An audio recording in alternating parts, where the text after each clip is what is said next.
I'm Dr. Ian Vaughan. I'm an ecologist at Cardiff University, and I sort of oversaw this study looking at rivers across England and Wales. There's a lot been talked about sort of chemical quality, the smell and the appearance of rivers, but in urban areas in particular we've seen the largest improvement. So there's a general improvement overall, but in urban areas we've seen larger improvements, but they're starting from a lower baseline. So in a sense they've been closing the gap a little bit upon the rest of the rivers in Britain. So the key thing in all of this is that we used invertebrates. So invertebrates are a really diverse group. If you looked in the sort of a biology textbook, the definition is they're animals without a backbone.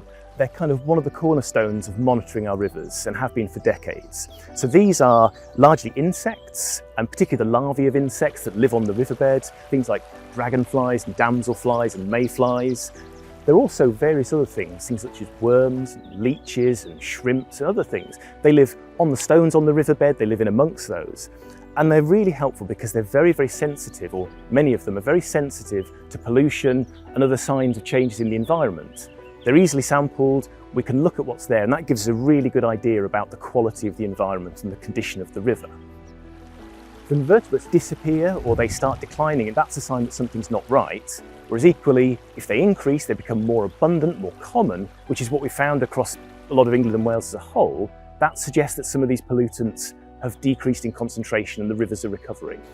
So working alongside the Environment Agency and Natural Resources Wales, we've collated lots of their data, stretching back nearly 30 years. Across England and Wales, 4,000 locations, tens of thousands of samples taken from rivers. So overall we've seen sort of changes towards more pollution sensitive organisms, and that's consistent with some sort of recovery from past, really gross pollution, the kind of things which come from poorly performing sewage works, those sorts of things. We found some evidence that improvement has slowed down in recent years, and at the moment we don't really know the answer. So there are several possibilities though. One is that improvements in wastewater treatment, some of these things which perhaps were driven in the 1990s, the benefits of those may have been exhausted. We don't really know what's led to this slight slowdown.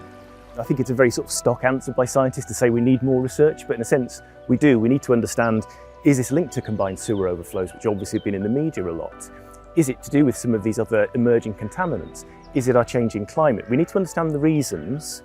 We need to understand the extent of this apparent slowdown, and at the moment this is only sort of starting to emerge. So what we've shown is that rivers have kind of moved in the right direction biologically, so things have improved, but not actually whether rivers are fully recovered.